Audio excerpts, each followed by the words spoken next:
Good afternoon, ladies and gentlemen. I am Michael Matt, coming to you from the rooftops of Rome, and we are honored today to be here with His Excellency, Bishop Athanasius Schneider. Your Excellency, welcome. Thank you for being here today. You're welcome.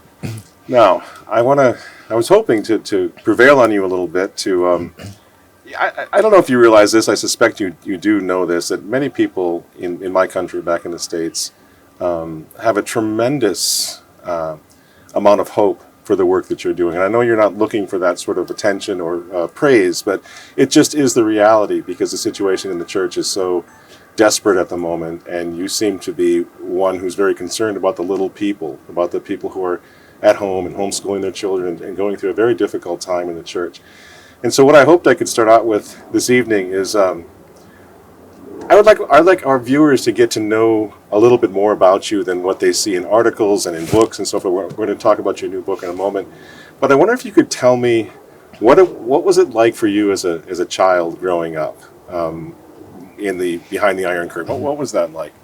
Yes, I consider this as one of the greatest gifts of the Lord, that I grew up first in a deeply Catholic family and in the persecution time, in the clandestine church. This marks you all your life and gives you really a spiritual strength to have lived in a situation of persecution. And I had parents who resisted this ideology, and indeed when my parents were activists of the underground church, they helped to organize in the Ural Mountains in a so difficult time where they were deported and repressed after the Second World War for forced labor and close to death danger, my both parents, because of these situations of starvation, of cold, of forced labor. But the Catholic faith gave them really the strength to survive. And so this they transmitted me. So my first memories in my life are the prayers. This is my first memory. I was praying with the parents. And so I really had this happiness to grow up in a domestic church.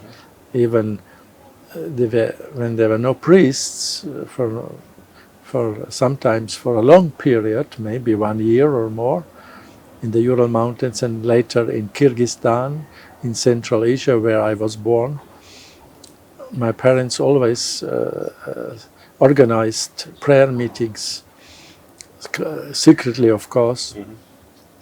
And the Sundays, we had really a domestic church. We sanctified the Sunday together. My siblings, we were 4, and the parents, with prayers, we sanctified the Sunday with spiritual communion, because there were no priests. We read the text of the Mass. Let me interrupt you there. There were no priests. So how often did you see a priest? It depends. It depended on their availability. There were some priests were in prison. Some priests were under house domestic arrest, so they could flee sometimes and come. Some priests were simply forbidden. They were free but forbidden to do any pastoral work, so they could. So it could happen that maybe twice a year there came a priest secretly, at once, without announcing, because it was danger. The KGB system was very effective, so you could not write or phone. And so we were always ready to receive a priest. And these moments were so special moments of blessings. I remember this. And then all the night the priest heard confession, and then in the morning started to celebrate Holy Mass, slow, in a silence, because there could be someone who could hear. So we were really in such a, it was a catacomb, but filled with much graces, with blessings. This is my memory, of my childhood, where I lived. So And then we got the catechism instructions from my mother. Mm. Good old German catechism, written still in this Gothic alphabet from the 19th century. And then the biblical stories my mother was reading us. It's a beautiful old German book with all the biblical stories with beautiful pictures. So we got from the earliest age, I got a biblical instruction, a catechetical instruction from my mother and father also. And this is so important that I will stress this now in our difficult time, and to encourage young families to do this, to transmit their children, their first teachers of the Catholic faith should be the parents. It's really interesting because there's a parallel between what was happening in the States with us in the underground church, which was the traditional Catholic Church. Now, I seem to recall that you received your first Holy Communion in secret. Is this true? Yes. And how did that work? The priest came to town and... No, it was half secretly because we were in Estonia, then moved from Central Asia to Estonia, and there was a church opened by the regime, and the priest, he was allowed to work. It's a holy priest, really. He was a holy man, confessor of faith, a Latvian Capuchin priest, and he instructed us children. First, I got the catechism preparation at home already. But he was forbidden by the government to deal with children, because only with adults from 18 age, but we were children. And so he did this in his room, where he lived. After Mass, we gathered there in his room, and there he gave us more concrete instructions. And then when it was Mass, it was really a danger, but it was forbidden for children. But even so, the church was open, but I made my Holy Communion in this church. I remember very well. Even I could go to the altar, kneel there, and he gave me, the other children, small group, first Holy Communion. And what year was this? I was 10 years old, in 71, probably, or 9. So in this age, 70, 71, I was 9 or 10 years old, probably 9. And so, but my parents, it was a risk, because at Mass behind there were sometimes spies from the Secret Service to observe and then to note the people. But since we were from a long distance, our family, we had to travel the longest distance to the church. All the other families, they were from this town. We were sort of 70 miles more. 70 miles? 70 miles we had to drive with the train.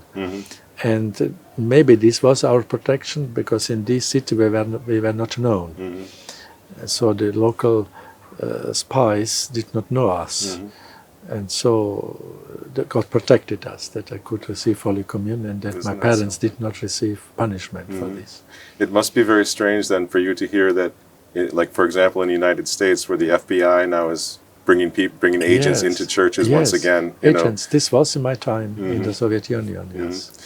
Another question I have, I'm just struck by the similarity, because, for example, I learned how to serve Mass in a basement chapel, one of these underground chapels, and I received my confirmation from Archbishop Marcel Lefebvre, and it was all very secret and very quiet, because people could get in big trouble.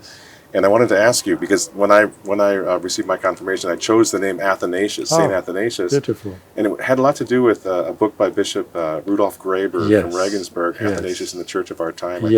And I was just curious, because I understand that you chose the name Athanasius for your religious name.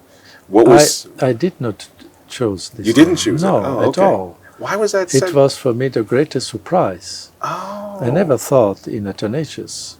I was baptized Antonius of Padua, and when I made my religious profession, we had to receive a new name.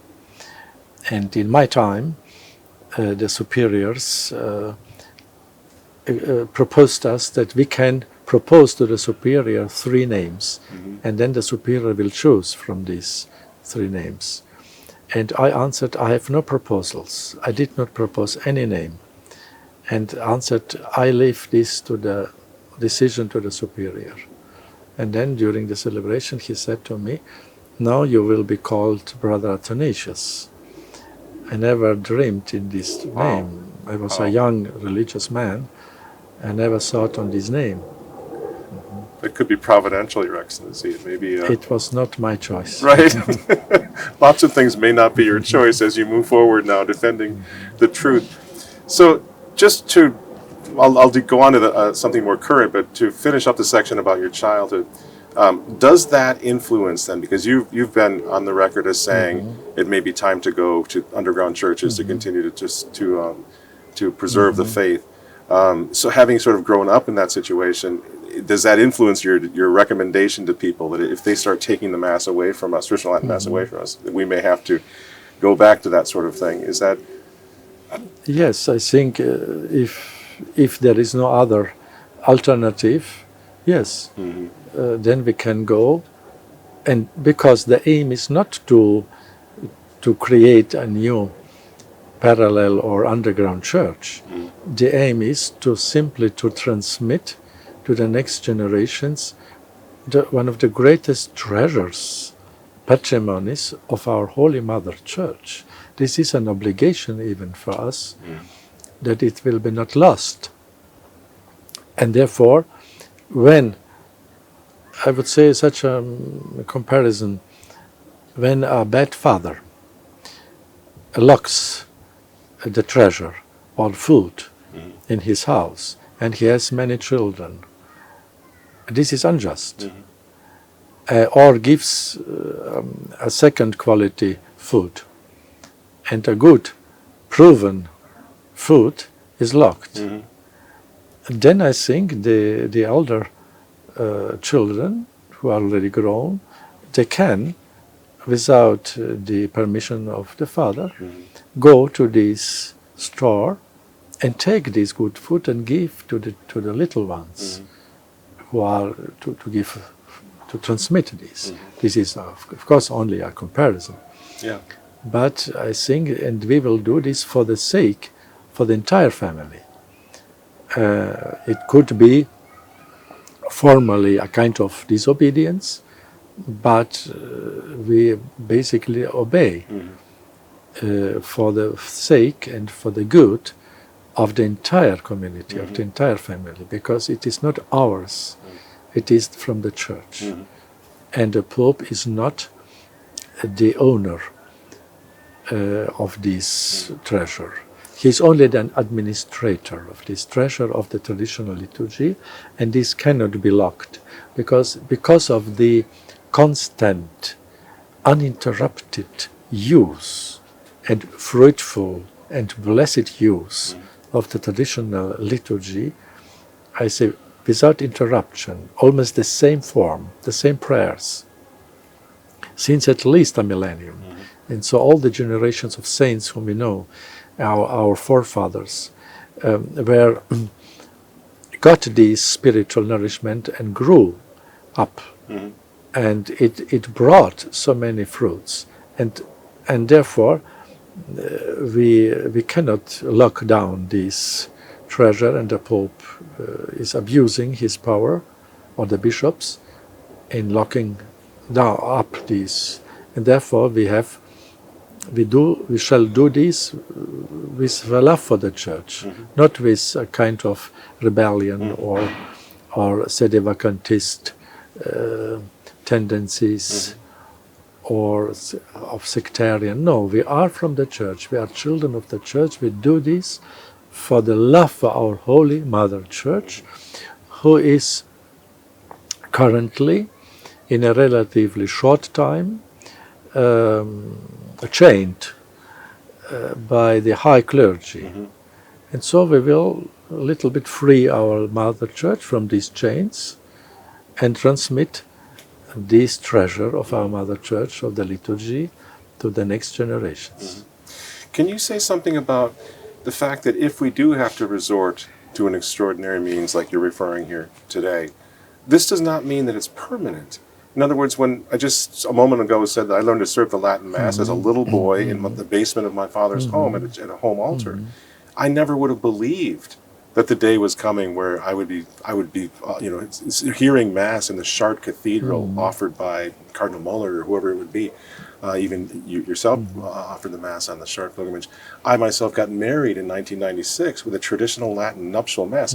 When I was a child, no one thought, humanly speaking, no one ever expected things to improve to that extent. So I'm assuming that when you say it may be necessary to go into an underground church, nobody's suggesting forever. It's until our Lord sees ways to intervene. Exactly. It is only a temporal solution, of course, and because the church is divine, and the Roman Church is the mother and teacher of all churches, and will again recover this treasure. The popes will again free this treasure, and they will celebrate. It is, I'm sure, without doubts, that the future popes will themselves celebrate again this beauty and splendor of the Roman liturgy in the Basilica of St. Peter, and again transmit these to the next generations. You know, it's so interesting. Just today, a few hours ago, we came out of the Summorum Pontificum pilgrimage here. And I've walked that pilgrimage once or twice early on, and we had a beautiful traditional Latin Mass at the altar of the chair.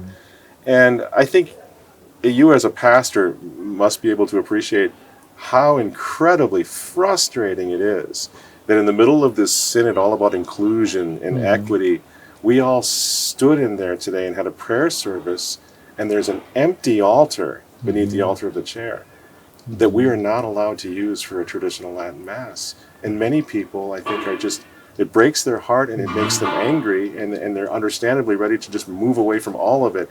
What can you say to people who see something like this today and their frustration is just...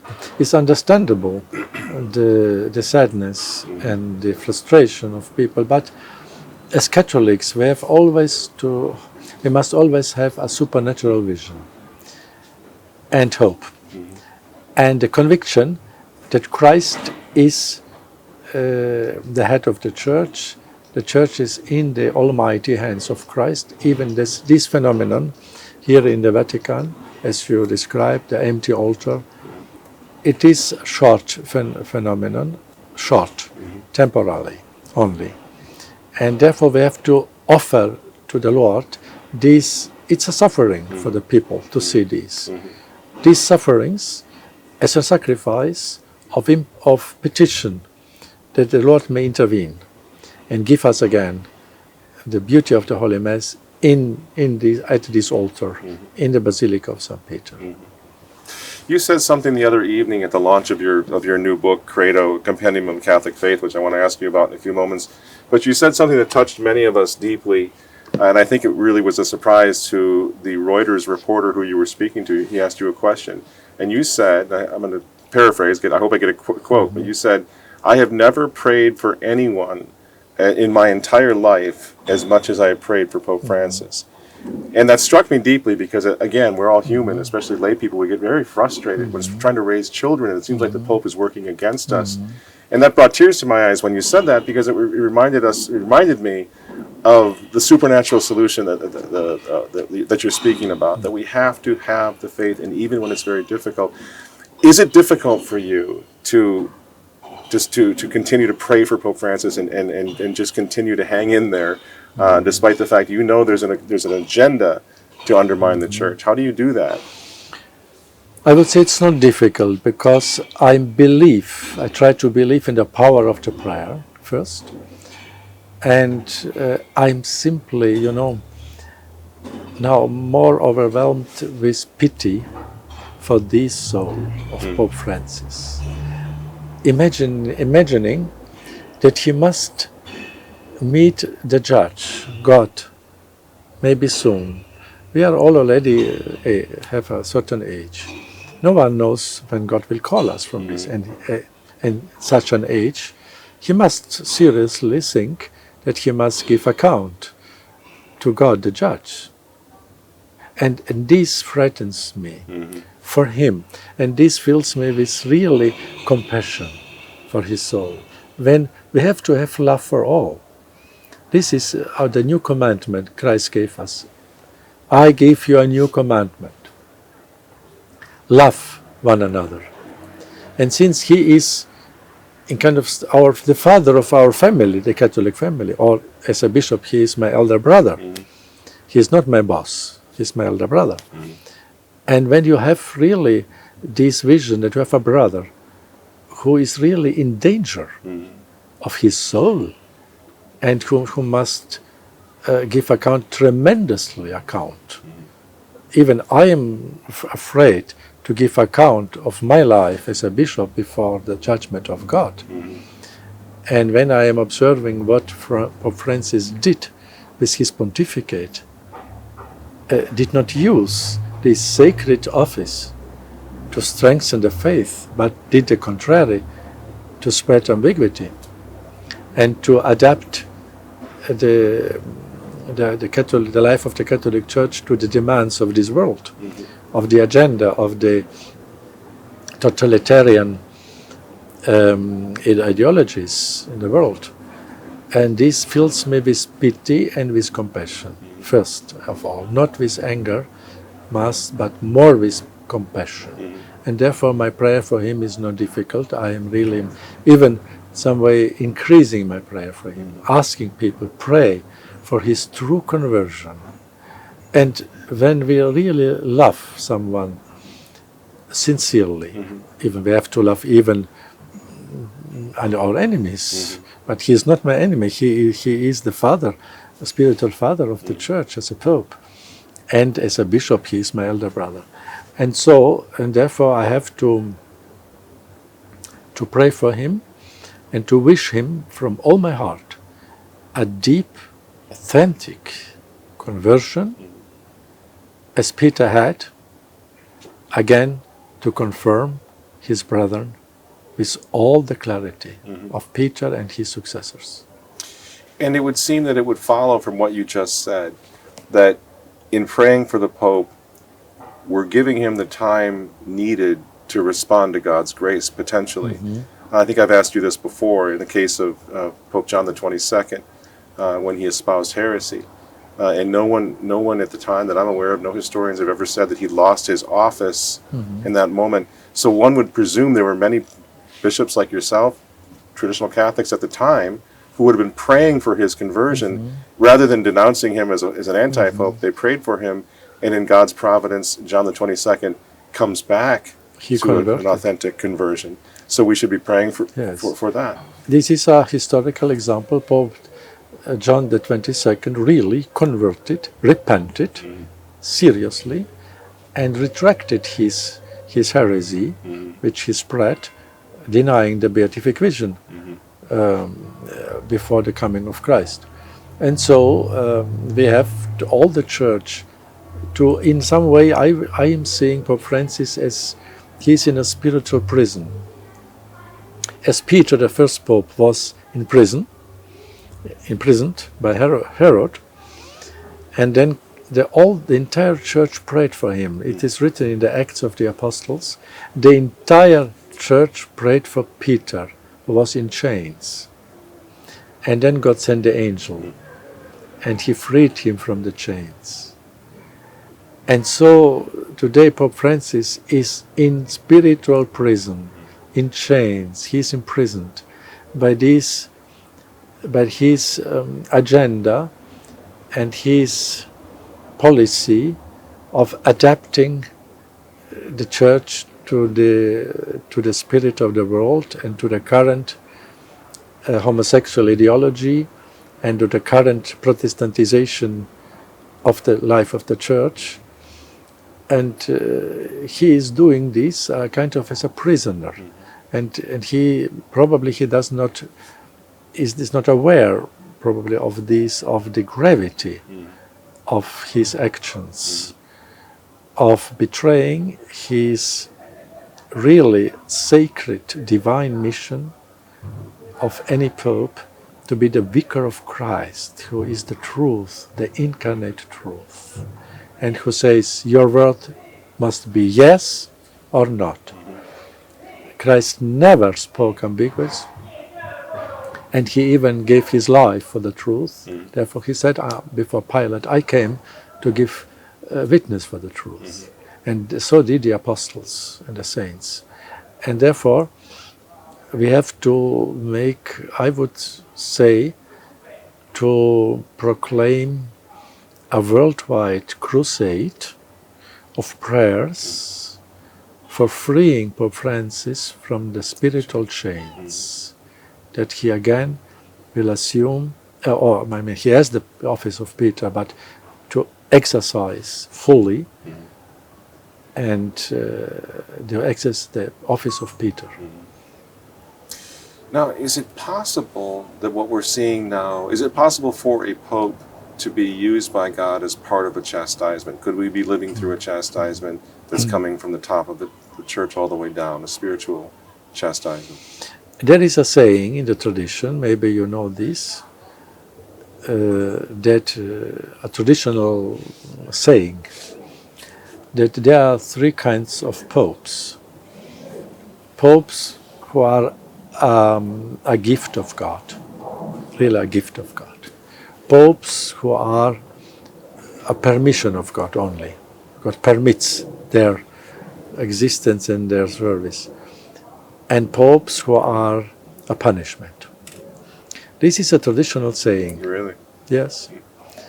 Some say it is Vincent of Lerins, but I did not found the exact source, but it was transmitted in tradition, such a saying. And therefore it could be, but I think God permitted this pontificate, this tremendously confusing, ambiguous pontificate.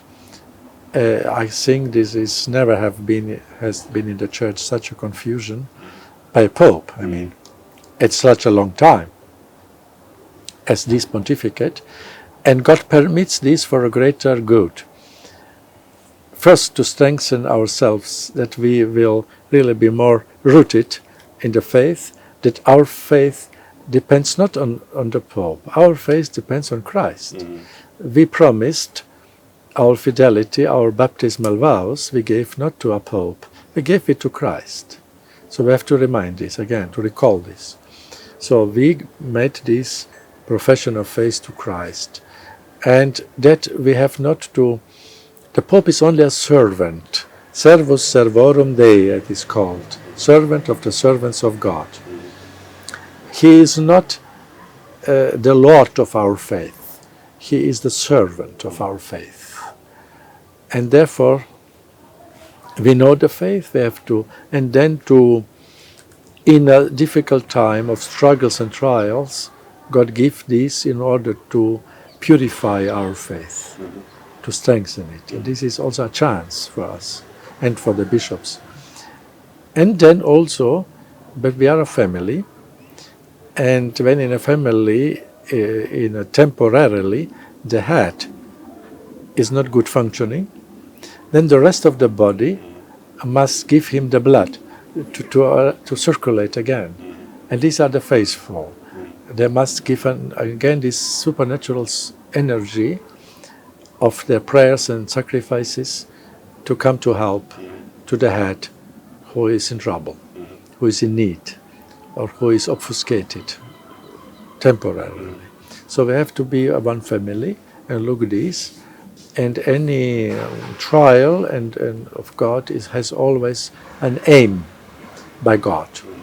I think that after this crisis, the Church will be more purified, and then the future popes will, without doubt, state dogmatically, ex cathedra, all the clarity which now is confused and denied or in ambiguity left. Since the Vatican Council, we have some topics and issues in the Catholic faith which are left in ambiguity, and now reach the culmination, the peak, with this pontificate, and the Church will, without that, make clarity, as the Church did in the Council of Nicaea, in the Council of Trent, and so the Church will do this again after this crisis. I want to set up for our final segment of our interview to talk about your book, but I have two questions that I wanted to ask you to address, and that is the question of scandal. First of all, when you think about how much talk there has been during this synod about blessing gay unions, whether they're going to do it, whether they're not going to do it, it seems to have gotten lost in the shuffle what the Pope is not saying, and that is the scandal of people in a homosexual relationship living together, because the Catholic he keeps saying it's not going to be marriage, so they can't be married, and yet they're living together in sin, at the very least. Scandal is there. But I wanted to ask you, I mean, doesn't that send a message throughout the entire world to all the heterosexual, especially young people, that if the Pope himself is deliberating over whether or not to bless gay unions, he must have no problem with cohabitation heterosexually? Because homosexuality is so much worse, a sin that cries to heaven to vengeance. What kind of a message and scandal does that send out to the entire world, heterosexually as well, especially to young people? Yes, I am agreeing with your statement, and this is the case, unfortunately, that even already a homosexual couple itself is giving a message that to promote basically homosexuality. And we have to homosexual activity, which is against nature, against reason, against the will of God, basically. And what is against the will of God and against nature is harming profoundly this person. So they are really, their life never, they are harming one another. And the fact to join already, because they are attracted by homoerotics. And this is against nature, this is troubling the nature. And so they are increasing this disorder by joining. And to say, and to give a blessing, it's to say that, okay, it's okay that you are promoting by your lifestyle this agenda of homosexuality, which is really against humanity, against nature. And therefore this is a grave irresponsibility of the hierarchy to even remotely promote this lifestyle and this now already totalitarian, planetarian, I would say, ideology. And then this also harmful and cruel against these two persons, because you will, by blessing, encourage them to continue to sin. And this, in this way, it is de facto as a blessing for sin, and for a very grievous sin, which, as you said, is crying to heaven for vengeance. And this is really, I repeat, harming these two people, these two persons. We have to help them to separate first. That's first. To be a Christian, you cannot promote and make propaganda. This is a propaganda, and we will help you, of course, with love and discretion, but not as a couple.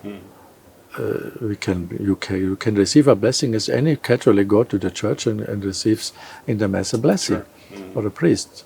And so we have to distinguish these. There's much confusion, and therefore the Church, on the contrary, must give a message, a synod, to disencourage and these couples to live together, and say, we ask you, when you want to be a good Catholic, that you must separate. The same as you mentioned for normal couples of different sexes. When, for example, a man and a woman live together in concubinage, let us say, in sin, or they came and said, please give us a blessing because we are living together, but you are not husband and wife. Right. It's the same. You cannot give a blessing for them. So you encourage or adultery or fornication in this case. And the same, it's encouraging fornication against nature in the case of same-sex couples. So do you accept this distinction that the Holy Father continues to make? We are not talking about marriage. We believe marriage is between one man and one woman, but we may bless gay unions. That seems like almost in this case, morally speaking, a distinction without a difference. because we're still talking about living together in sin. So I don't know, is that a ruse of some sort when they make this, we're not talking about marriage, we don't believe in gay marriage? Is that just to sort of fool us a little bit? This is a deception. This is a cunning method, because we are not little children. We know that this is living together to exercise their homosexuality. Otherwise they would not join. They are joined because of homosexual attraction. As I repeat, the same as let us say, a man and a woman who are not married, who are not husband and wife, will come and ask a blessing. Say, oh, we are not a marriage. Give us simply a blessing for our cohabitation. It would be the same. Yeah. So encouraging them to sin and to invoke the God's blessing, this is blasphemy. To invoke God's blessing to a situation of sin, it is, I consider, a blasphemy, sacrilege. Which I know you have a busy schedule, so I can't. I would love to sit here and ask you question after question, but we can't do that. And I want to set up a little bit to talk about your new book.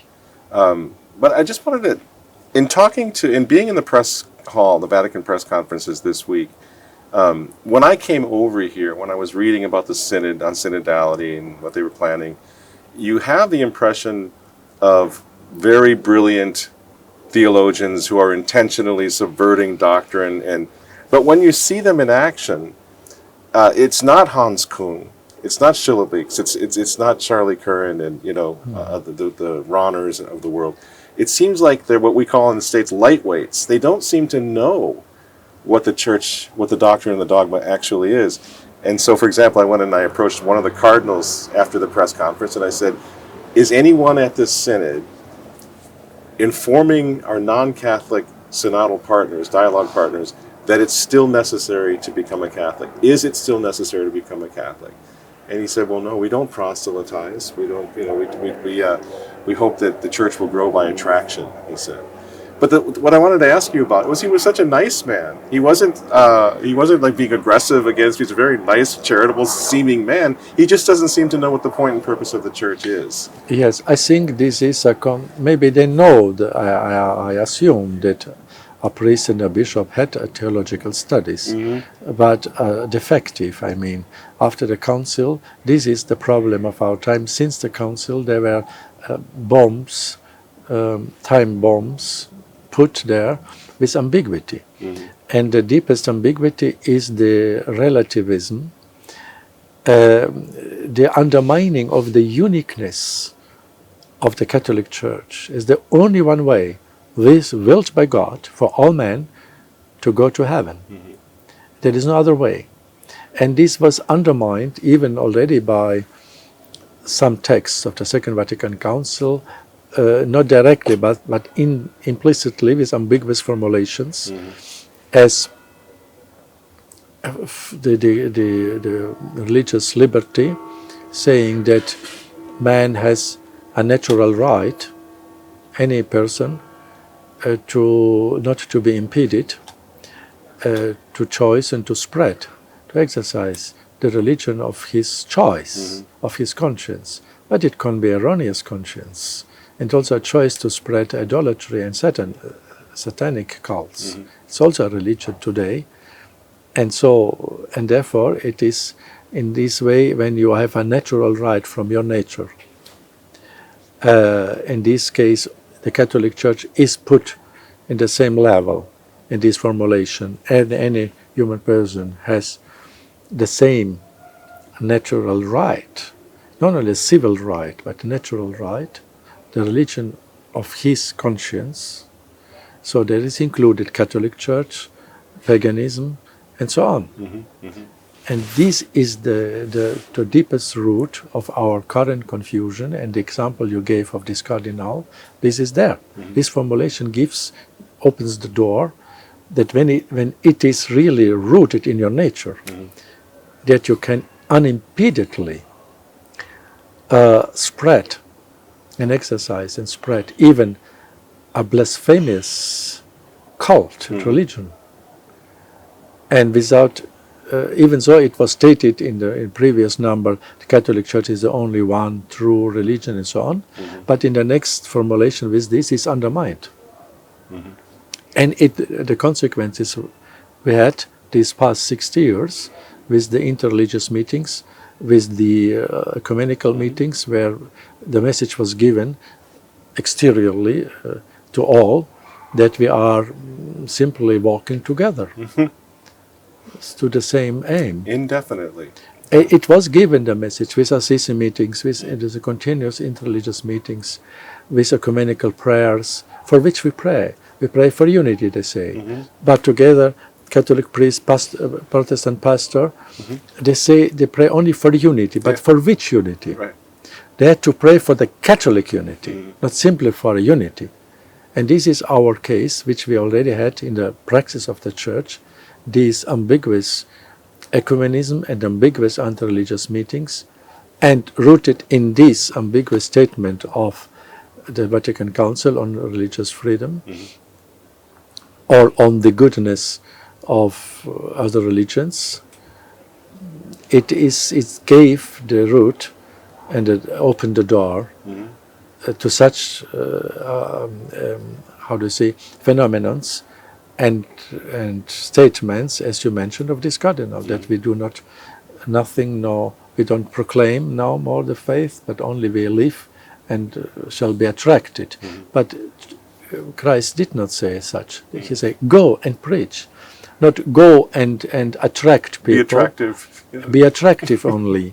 This is contrary to the gospel and to the divine command of God. And if the apostle would simply sit down there in their rooms in Jerusalem or where they were and simply wait, let us be attractive, and did not preach, we would not be today Christians. We would not have martyrs. No. Right. And so this statement of this cardinal, it's completely against the gospel, against the entire understanding and action of the Church throughout the history.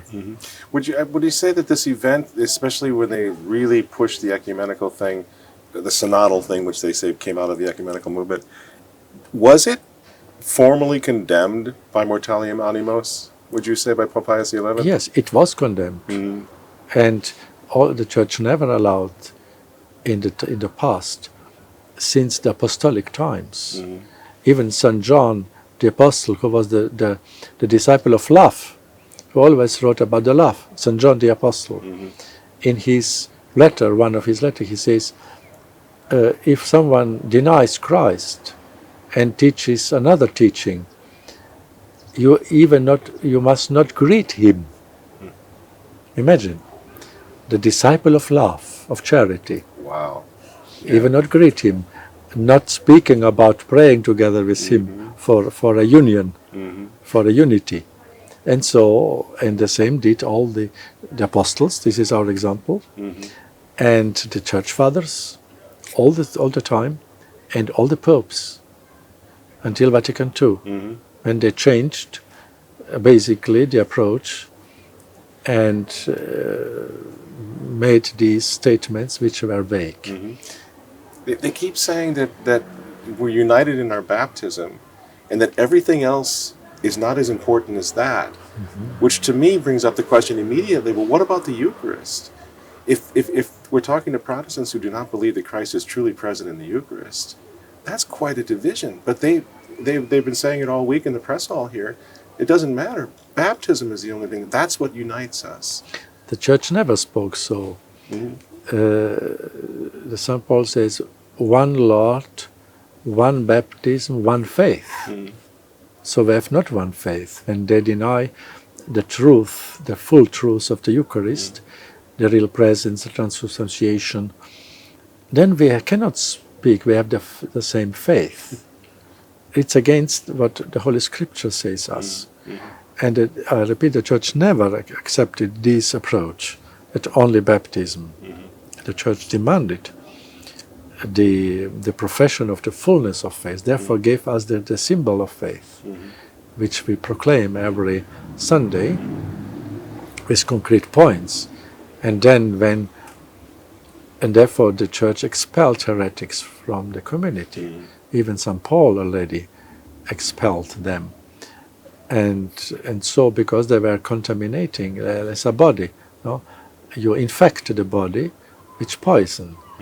And this is a spiritual poison that we have of the admonish. And Jesus Christ, our Lord himself said, when a brother is sinning, you admonish him personally. When he is not hearing you, you take a witness. When he is not hearing the witnesses, and you take the church, he said.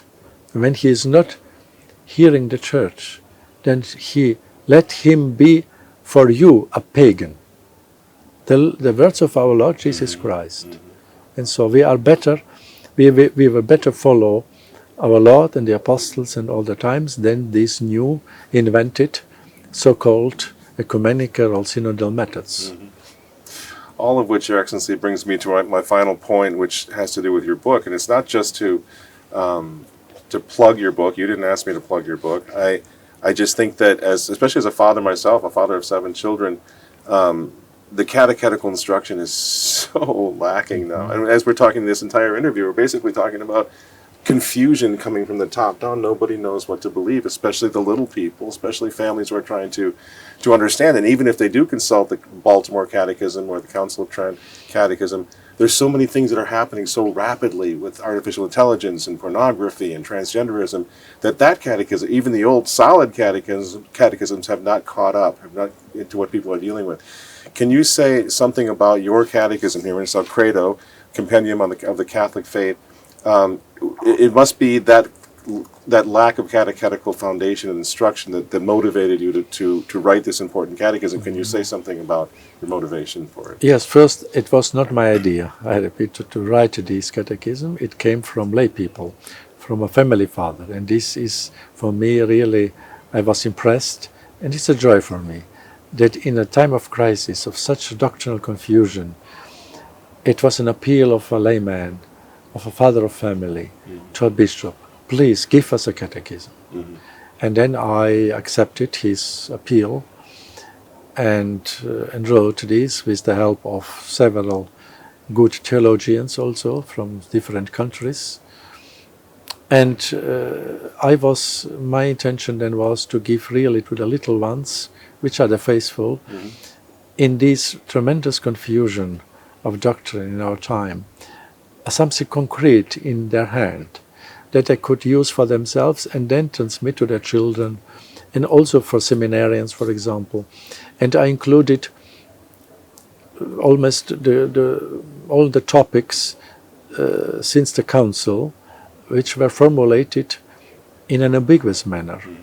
So I did not shy to address these points, and I did not present my own opinion. I tried to present the constant magisterium of the Church. I quoted popes, I quoted even from the acts of the Second Vatican Council, from the debates, discussions during the Council between the Council Fathers. I quoted them, very precise, solid statements in the footnotes, for example, or in some of the texts also, and then the saints, the church fathers, and this is a weight, a greater weight of voices than only the last 50 years of magisterium, which are in some way, I repeat, in some points not clear or not so, could not have this foundation. Because, of course, they say we have to explain this with a hermeneutic of continuity and so on, but it is not convincing. There is always this hermeneutic of continuity. Yeah. We have to be honest. We cannot switch off our intellect and say this is okay. No, this is not okay. This is not. It states what is written. You cannot some statements simply reconcile with the constant 2,000 years tradition of the Church. Only when you start to make intellectual acrobatics, but this is not honest. And so we have to give. But the fact itself that a statement is vague or ambiguous and needs 1,000 pages to explain this fact already says this statement is something is wrong. Something's wrong. It's never the Church accepted in doctrinal statements which were give place to vagueness and ambiguity. Never. The Church avoided such, and therefore to give clear statements. And this is our problem since the Council and the post-conciliar, not the entire magisterium, thanks be to God, we had very clear, unambiguous statements of Paul VI in about Eucharist, about Humane Vitae, and his credo of the people of God. We had this beautiful and clear encyclical Veritatis Splendor of Pope John Paul II on morality, really. It's a gift of clarity. We had. But in other places, before the Council, the Church, the popes entirely in all their statements avoided any ambiguity, tried to avoid. And in the post-conciliar magisterium, the popes gave clarity, thanks be to God, but together with some very clear statements, they also admitted and pronounced, unfortunately, some ambiguous statements, which were not so, or made some actions like the interreligious meetings and so on, which gave a message of ambiguity. Yeah, I think this is just such an urgent thing right now because first of all, our children are hearing so many things, terrible things about scandals involving pedophilia with the priesthood and gay clergy, and just the general apostasy, the great apostasy they're living through, the scandal of transsexualism. Little children shouldn't even hear anything about any of that, and yet they hear it every day. So as parents, we have an obligation, the ends of marriage being procreation and education of children, to find a text like this, it seems to me, and to urgently begin to use it with our children because they're up against principalities and powers right now. And you've done this in question and answer format, and you dedicate it to mothers. I would imagine you could put this in the hands of mothers and fathers immediately to get to work arming our children with catechetical instruction for what they face. Yes, this is my intention, and I hope it can be used.